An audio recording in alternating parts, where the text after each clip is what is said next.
आता आपण एक मोठी बातमी बघूया। काल मोठी धक्कादायक घटना घडली होती। परवा रात्री 12:10 गोव्यामध्ये एका नाईट क्लबला आग लागलेली होती आणि सकाळी काल जी बातमी आली ती धक्कादायक होती। 25 जणांचा यामध्ये मृत्यू झाला होता।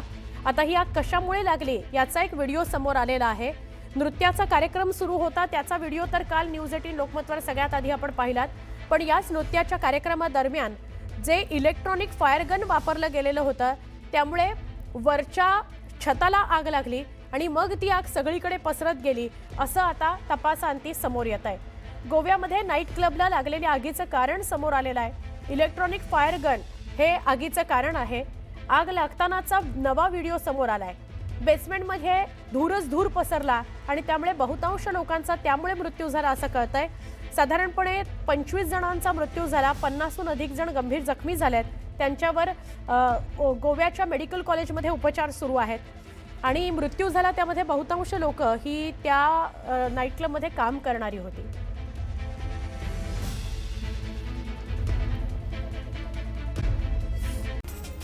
आता एक मोठी बातमी, गोव्यातील नाईट क्लबला लागलेल्या आगीचं कारण समोर आलेलं आहे। इलेक्ट्रॉनिक फायर गनमुळे ही आग लागली असल्याचं कळतंय। आग लागतानाचा नवा व्हिडिओ देखील समोर आलेला आहे। बेसमेंटमध्ये धुरामुळे लोकांचा मृत्यू झाल्याची माहिती मिळते।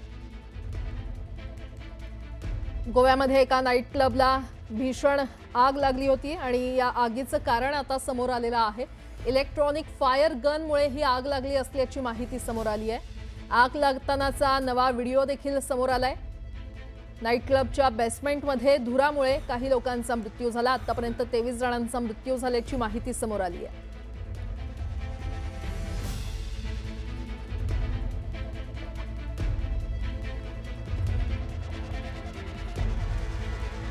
तर आतापर्यंत 25 जणांचा मृत्यू झाला असल्याची माहिती समोर आलेली आहे। गोव्यातील नाईट क्लबला लागलेल्या आगीचं कारण सध्या समोर येतंय। इलेक्ट्रॉनिक फायर गनमुळे ही आग लागली असल्याचं कळतंय आणि आग लागतानाचा एक नवा व्हिडिओ देखील समोर आलेला आहे। आपण या दृश्यांमध्ये पाहतोय फायर गनमुळे ही आग लागली आहे आणि या दुर्घटनेत 25 जणांचा मृत्यू झालाय। नाईट क्लबच्या आगीचं नवं कारण समोर आलेलं आहे। गोव्यामध्ये ही दुर्घटना घडली, त्यामध्ये 25 जणांचा दुर्दैवी मृत्यू झाला। नाईट क्लबच्या आगीचं आता कारण समोर आलेलं आहे। बेसमेंटमध्ये धुरामुळे काही लोकांचा मृत्यू झाल्याची माहिती देखील समोर येते। इलेक्ट्रॉनिक फायर गनमुळे ही आग लागली होती।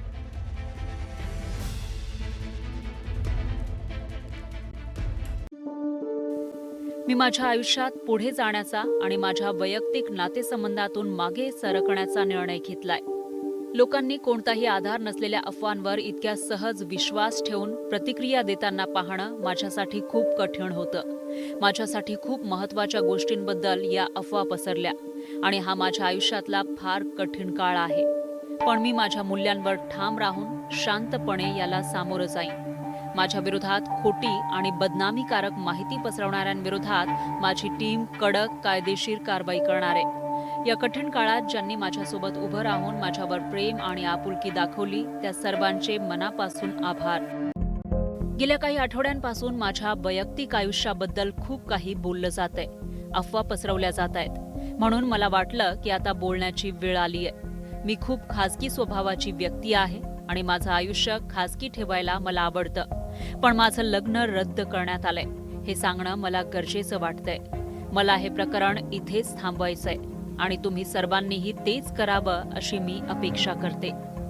कृपया सध्या दोन्ही कुटुंबांच्या वैयक्तिक जीवनाचा आदर करा आणि आम्हाला पुढे जाण्यासाठी थोडा वेळ द्या। आपल्या सगळ्यांच्या आयुष्यात काहीतरी मोठं ध्येय असतं। माझ्यासाठी ते नेहमीच भारतासाठी सर्वोच्च स्तरावर क्रिकेट खेळणं आणि देशासाठी जास्तीत जास्त विजेतेपद जिंकणं हेच आहे। पुढेही माझं पूर्ण लक्ष याच गोष्टीवर राहणार आहे। तुमच्या सगळ्यांच्या पाठिंब्याबद्दल धन्यवाद। आता पुढे जाण्याची वेळ आली आहे।